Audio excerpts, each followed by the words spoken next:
మతాలకు అతీతంగా ముగ్గుల పోటీలు కుల మతాలకు అతీతంగా ముగ్గుల పోటీలు నిర్వహించడం జరిగింది. యోగా గురుజీ పర్ష ఆనందరావు అన్నారు. గురువారం భీమ్గల్ పట్టణంలోని శ్రీ సరస్వతి విద్యా మందిరం ఆవరణంలో యోగా టీం ఆధ్వర్యంలో ముగ్గుల పోటీలు నిర్వహించి విజేతలకు బహుమతులు అందజేశారు. ఈ సందర్భంగా ఆయన మాట్లాడారు.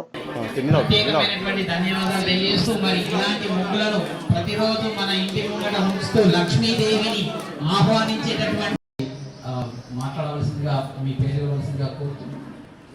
మా మిత్రులను కోరుతున్నాం. జై జై నరసయ్య గారు.